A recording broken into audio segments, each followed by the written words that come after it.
স্বাগত জানাচ্ছি খাতুনগঞ্জ থেকে মতিঝিলের সাথে আছে আমি শামীম জাহেদি। মালয়েশিয়া জনশক্তি রপ্তানিতে চলছে ধীর গতি। গত ৩ বছরে সরকারিভাবে মালয়েশিয়া গেছে প্রায় ৮,০০০ মাত্র শ্রমিক, যা বাংলাদেশের প্রতিযোগী দেশের তুলনায় অনেক কম বলে জানিয়েছেন বিশেষজ্ঞরা। তবে মালয়েশিয়ার চাহিদা অনুসারেই দেশটিতে শ্রমিক পাঠানো হয়েছে বলে বলছেন প্রবাসী কল্যাণমন্ত্রী। আজ আমাদের আলোচনার বিষয় মালয়েশিয়া জনশক্তি রপ্তানি।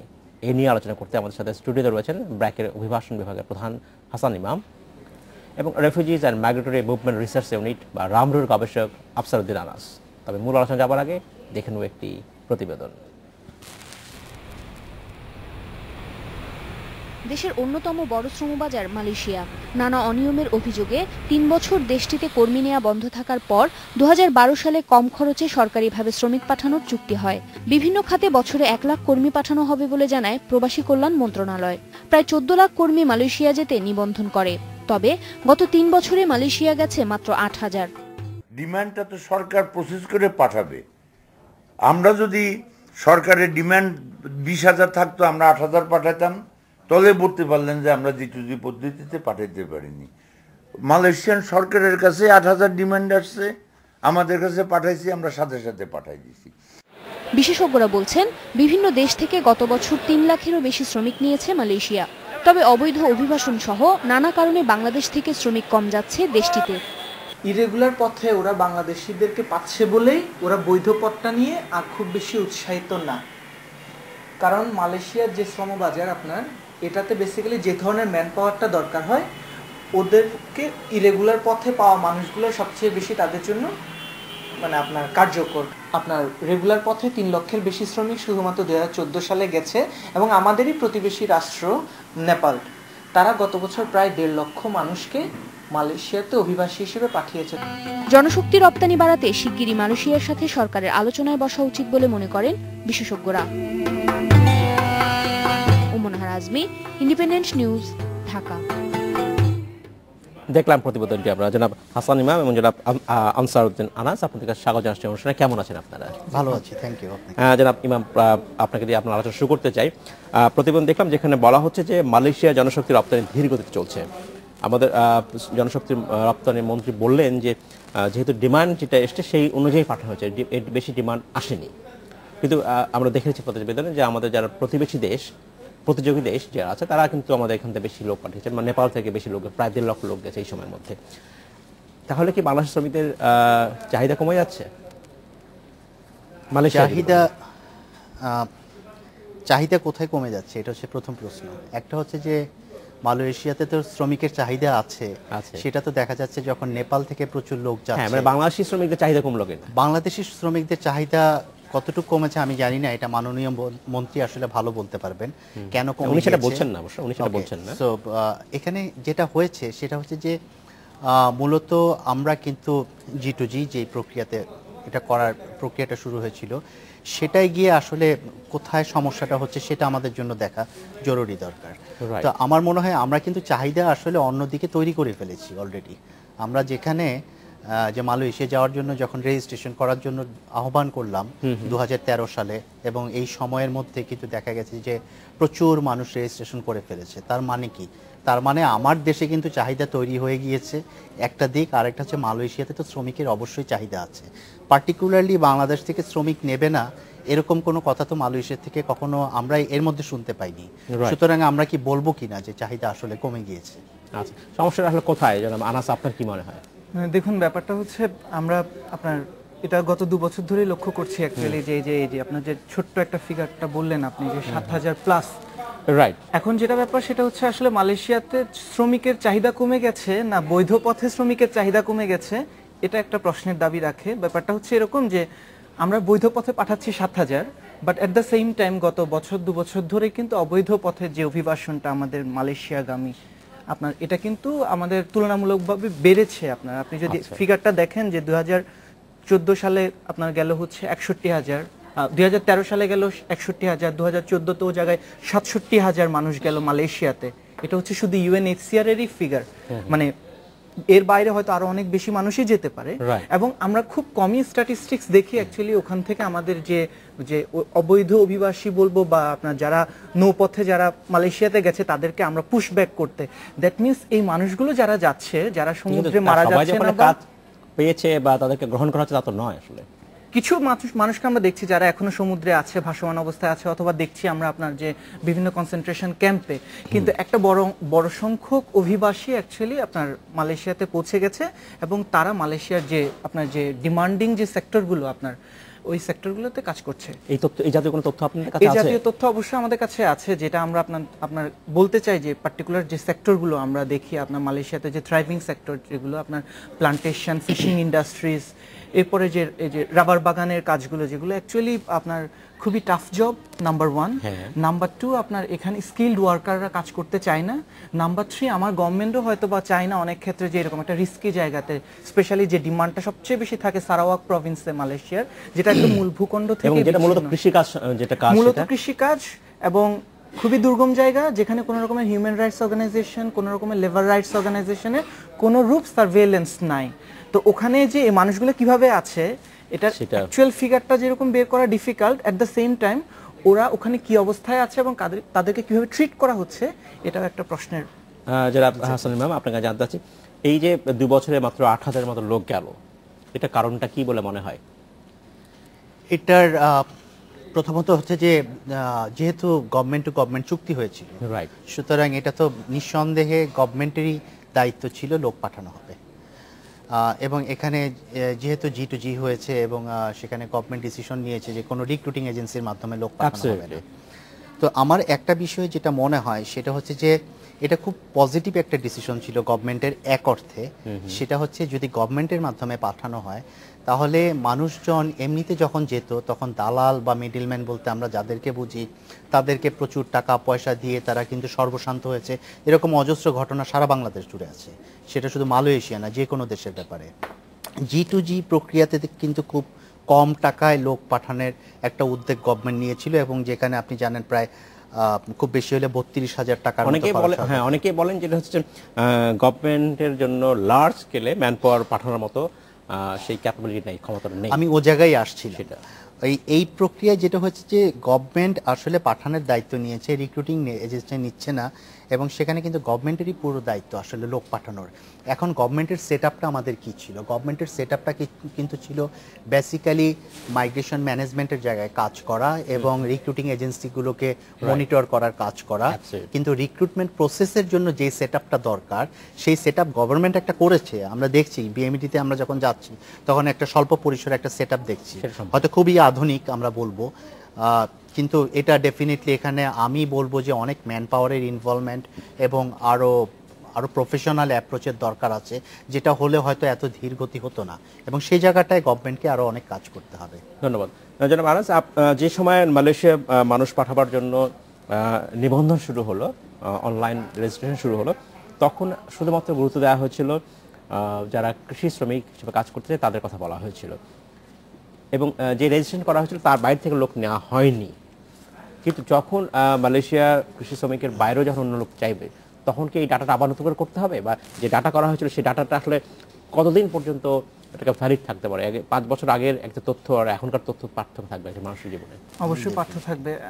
অ্যাকচুয়ালি এই ব্যাপারটা পুরো ডিসিশনটা নেওয়ার ক্ষমতা একমাত্র গভর্নমেন্টেরই আছে। আপনার যে প্রবাসী কল্যাণ মন্ত্রণালয় বা বিএমইটি যারা রেজিস্ট্রেশন প্রসেসটার সাথে ছিল, তারা অ্যাকচুয়ালি ডিসাইড করবে যে মানে এই যে আপনার যে কৃষি ক্ষেত্রে যাদেরকে নিবন্ধন করানো হয় তারা আপনার যদি আপনার যে কনস্ট্রাকশন সেক্টরগুলোতে, বিকজ মালয়েশিয়াতে আপনার মানে মালয়েশিয়ার সেক্টরটা শুধুমাত্র আসলে কৃষি কেন্দ্রিক না, মালয়েশিয়া একটা বড় বাজার অ্যাকচুয়ালি আপনার কৃষিতে ডিপেন্ডেন্ট, বাট মালয়েশিয়া একটা খুব থ্রাইভিং একটা ইকোনমি। গত 20 বছর ধরে মালয়েশিয়াতে 0% আনএমপ্লয়মেন্ট। তা আপনি বুঝতেই পারেন যে কি পরিমাণ ডিমান্ড একটা এখানের মধ্যে ফরেন লেবার ফোর্সের, এবং এই লেবার ফোর্সের ডিমান্ডটা শুধুমাত্র এই পার্টিকুলার এগ্রিকালচারাল সেক্টরে না, এটা একদম মালয়েশিয়ার যে কুয়ালালামপুর থেকে শুরু করে ওদের যে আপনার যে ট্যুরিজমের যে বিভিন্ন ইনফ্রাস্ট্রাকচার ডেভেলপমেন্ট, এই পুরো প্রসেসটার মধ্যে কিন্তু খুব ডাইনামিক, খুব ডাইভার্স একটা রিক্রুটমেন্ট এখানে দরকার। তো ওক্ষেত্রে গিয়ে যে যারা একদম পার্টিকুলারলি কৃষিতে ফোকাস করেই যে নিবন্ধনটা করানো হয়, এটা আসলে কতটুক যুক্তিযুক্ত বা মালয়েশিয়ান গভর্নমেন্টও এই জায়গাটায় কতটুক পজিটিভলি রেসপন্স করে, যে ডাটাবেস তৈরি করা হয়েছিল সেটাকে আদৌ সংস্কার করার বা পরিবর্তন পরিমার্জন করার সুযোগ রাখা হয়েছে কিনা? দেখুন, আমরা যেটা দেখছি সেটা হচ্ছে আপনার যে ডাটাবেসটা যেটা করা হয়েছে এটার উপর বেস করে কিন্তু বিভিন্ন কান্ট্রিতে আমরা মালয়েশিয়ার জন্যই করা হয় অ্যাকচুয়ালি ডাটাবেসটা, বাট অন্যান্য কান্ট্রিতেও আমরা ওই ডাটাবেস থেকেই লোক পাঠাচ্ছি। দ্যাট মিনস এখানের মধ্যে এক ধরনের একটা আপনার অপশন রেখে দেওয়া হচ্ছে এটাকে কারেকশনের জন্য বা এটাকে একটা ফ্লেক্সিবল ইউজের জন্য। তো ও ক্ষেত্রে হয়তো বা এটাকে একটা পরিমার্জন বা পরিবর্ধনের একটা সুযোগ থাকবে, কিন্তু সেটা তো আমরা দেখিনি। জনাব আনাস, ধন্যবাদ। আমাদের সময় হয়েছে একটা বিরতিতে যাবার। আচ্ছা, আমাদের সময় হলে একটা বিরতিতে যাবার, ফিরছি শীঘ্রই, সাথেই থাকবে।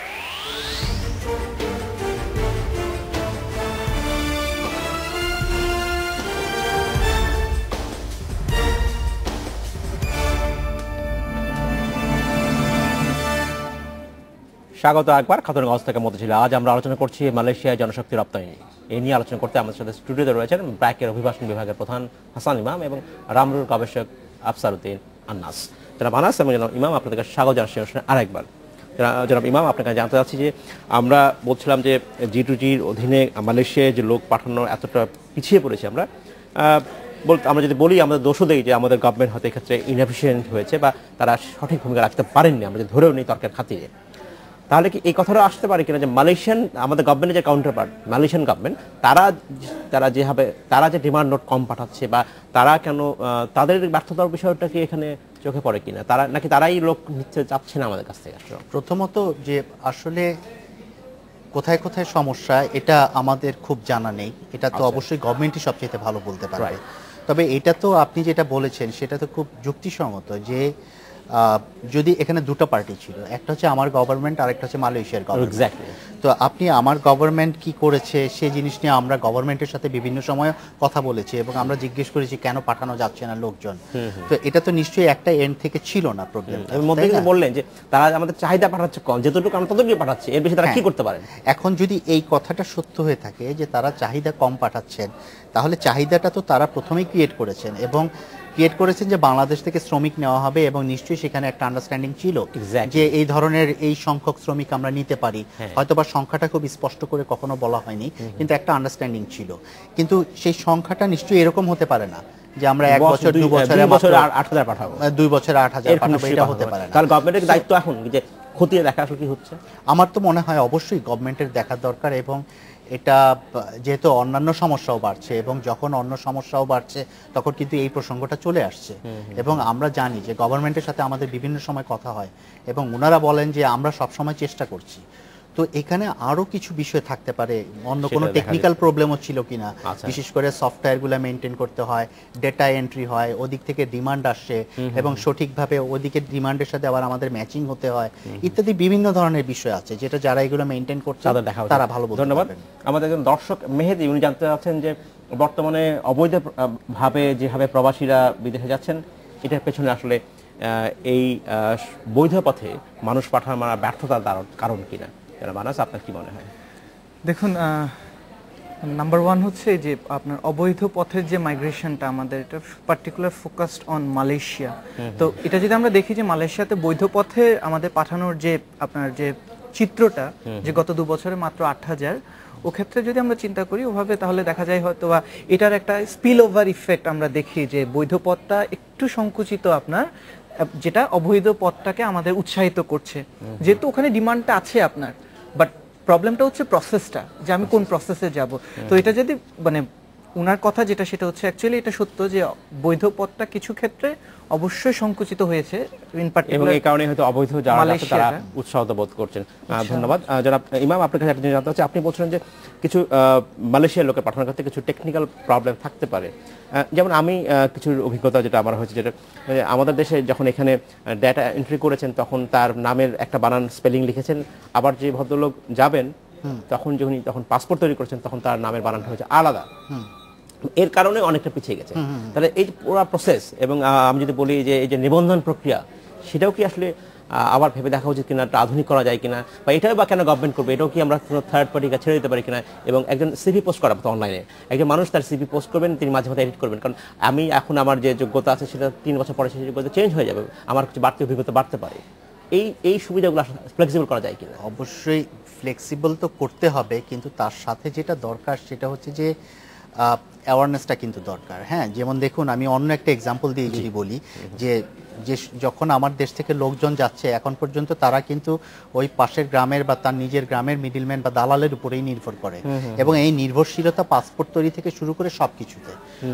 রেজিস্ট্রেশন যখন করতে যায় তখনও কিন্তু এই ভুলটা হতে পারে যে সে পাসপোর্টে একরকম নাম দিয়েছে, রেজিস্ট্রেশনের সময় একরকম নাম দিয়েছে এবং তারপরে এই সমস্যাগুলো হতে পারে। তো এটা সলভ করতে হলে কিন্তু অ্যাওয়ারনেসটা দরকার মানুষের, যে নিজেরটা নিজে করো এবং যে মানুষগুলো এই রেজিস্ট্রেশনটা করবে এক্সকিউজ মি তারা যাতে সঠিকভাবে নামটা অন্তত লিখতে পারে এবং তার ইনফরমেশনটুকু দিতে পারে, এই অ্যাওয়ারনেসের ইনিশিয়েটিভটাও কিন্তু থাকতে হবে। আমরা দেখেছি এবার যখন রিসেন্টলি আরেকবার রেজিস্ট্রেশন হলো যে এই সৌদি আরবের জন্য, তখন দেখা গিয়েছে যে অনেকে আসে যখন ইউনিয়ন তারা সেন্টারগুলোতে আসে রেজিস্ট্রেশন করতে গিয়ে তারা ঠিকমতো নিজের ইয়েটা করতে পারে না, তথ্যগুলো ঠিকমতো দিতে পারে না। এক্ষেত্রেও কিন্তু কিছুটা সহায়তার দরকার আছে। আমার মনে হয় এটা কি শুধু গভর্নমেন্টকেই যে করতে হবে নট নেসেসারিলি, আপনি যেটা বলেছেন রাইটলি, এখানে এনজিও যারা আছে তারা হেল্প করতে পারে বা অন্যান্য অনেক কিন্তু আউটসোর্স করে দেওয়া যেতে একটা পারে। ফির বিনিময়ে কাজ করবেন, ফির বিনিময়ে, কারণ তারা তো চাচ্ছে মাইগ্রেট করতে এবং মানুষ কিন্তু টাকা দিয়েও মাইগ্রেট করতে প্রস্তুত, সুতরাং এই সার্ভিসগুলো কিন্তু তারা কিনে নেবে। ধন্যবাদ। আমাদের আরেকজন দর্শক কবির, উনি জানতে চাচ্ছেন গভর্নমেন্ট রিক্রুটিং এজেন্সিজ, অনেক গভর্নমেন্টের অনুমোদিত অনেক রিক্রুট এজেন্সিস অনেক বেশি টাকা চার্জ করছেন এবং এর ফলে সার্বিকভাবে মাইগ্রেশন বা অভিবাসন প্রক্রিয়াটি হুমকির মুখে পড়েছে। আমরা এর আগে বিভিন্ন সময় শুনেছি যে এই যে G2G কথা আসছে, এত কন্ট্রোলের কথা আসছে, মূল কারণ হচ্ছে একটা সময় আমাদের যারা রিক্রুটিং এজেন্সি ছিলেন তারা খুবই আনফেয়ারলি ট্রিট করেছেন যারা যেতে চাচ্ছেন অভিবাসীদের।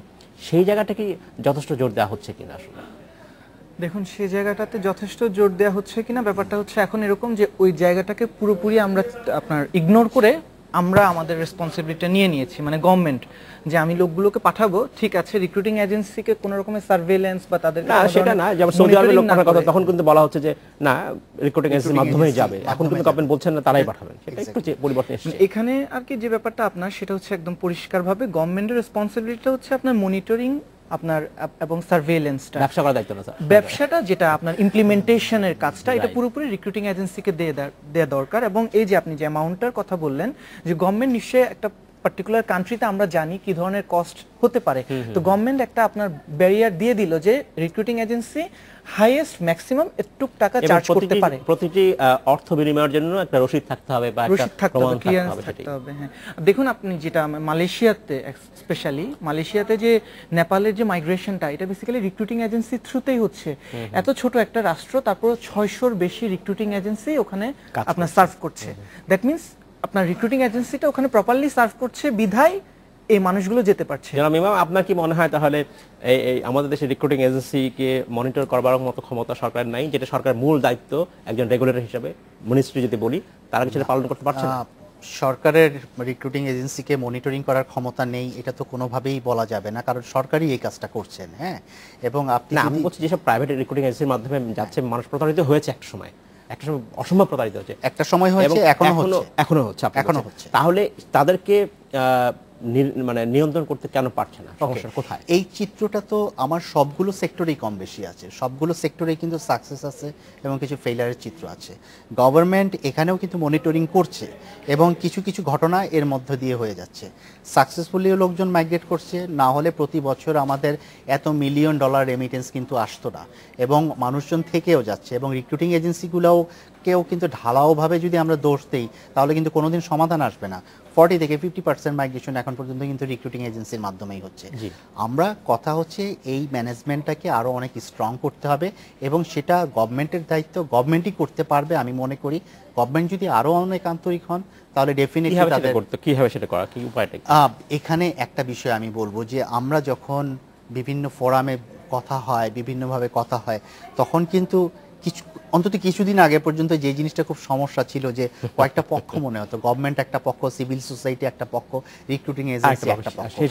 এখন কিন্তু এটা রাখা যাবে না, এখন কিন্তু এই আন্ডারস্ট্যান্ডিং পরিষ্কার হতে হবে এবং আমাদের কথাও নিতে হবে যেটাকে আরো বেটার করার জন্য কি করা যেতে পারে। জনাব হাসান ইমাম, আপনাকে অসংখ্য ধন্যবাদ। জনাব আনসারউদ্দিন আনাস, আপনাকে অসংখ্য ধন্যবাদ। সময় স্বল্পতার জন্য আজকে শেষ করতে হচ্ছে, ভবিষ্যতে নিয়ে আমরা নিশ্চয়ই আপনার সাথে আবার কথা বলব। আপনাকেও ধন্যবাদ এবং ইন্ডিপেন্ডেন্ট টিভিকেও ধন্যবাদ। এই ছিল আজকের আমাদের খাতুনগঞ্জ থেকে মতো ছিল, আমাদের সাথেই থাকবেন, দেখা হবে আবার।